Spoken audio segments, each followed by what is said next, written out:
Good morning.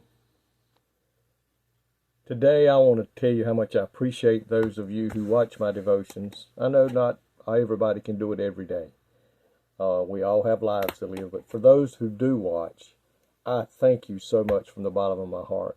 To those who comment on Facebook and on YouTube, I appreciate that very much.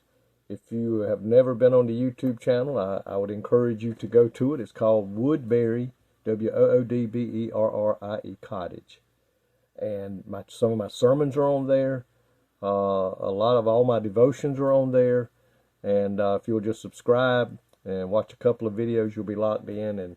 And you can stay on both sides, Facebook or Woodberrie Cottage on YouTube. But if you would, encourage others to join in and listen so that we can spread the gospel. Because you're going to see people I'll never meet and I'll never see. But if you can introduce them to the Word of God, what a pleasure and a blessing that would be.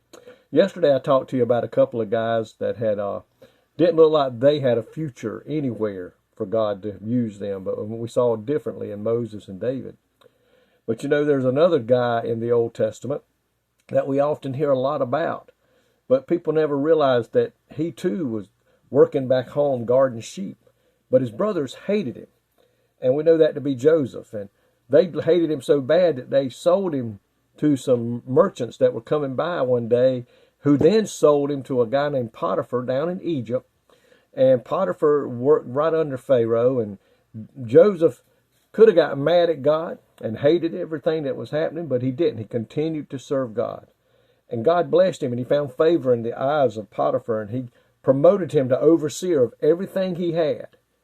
And we know the story how Potiphar's wife then accused him of attempting to rape her or take advantage of her, which was not true. But Potiphar, believing his wife, put Joseph in jail and in prison, and he stayed in prison for several years. And one day, Pharaoh's butler and baker was thrown into prison, and Joseph was with them, and they all began to talk, and one night they had dreams. You know, and Joseph interpreted their dreams, and it came to pass just as he had. But he was still in prison and couldn't seem to get out, you know, but yet he was innocent. But he continued to serve the Lord. And then one day he finally got out when Pharaoh had dreams and nobody could interpret. And Joseph was remembered. And God sent Joseph to Pharaoh. And he interpreted the dreams through the help of God and the Holy Spirit. And Pharaoh promoted him. So here's a man whose father made him a coat of many colors. His brothers hated him, sold him into slavery, sold him into a Potiphar who was right under Pharaoh. Pharaoh then took him and promoted him to only Pharaoh was higher than him. But God was preparing him. And you know what Joseph wound up doing? If you read the story from Genesis chapter 37 to the end of the book, there was going to be a famine.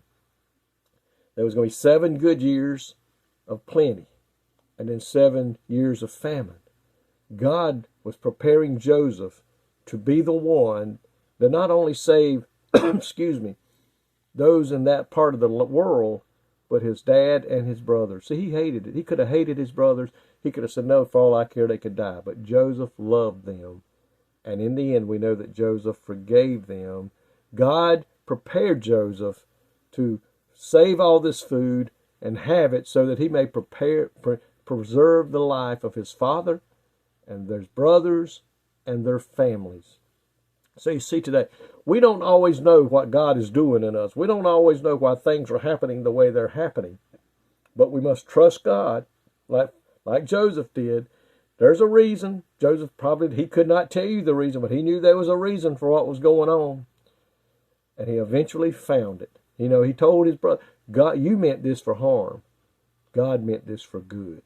Folks, God will never lead us into anything that's for our harm. The Bible clearly tells us, I believe in Romans 8:28, all things work together to the good of those who love the Lord and are called according to his purpose. So today, wherever you find yourself, just realize God is doing all things for your good. Just let him have control and do what the Holy Spirit leads you to do. And I tell you what, you don't know where your journey may take you. Lord, thank you today that even through those times that we have no idea what's going on, you are still in control of our lives. What we must do is wait and listen to what the Holy Spirit is directing us to do. And we know if we'll do that, all things are going to work to our good. Lord, thank you today for that promise that we can stand upon. In Jesus' name I pray.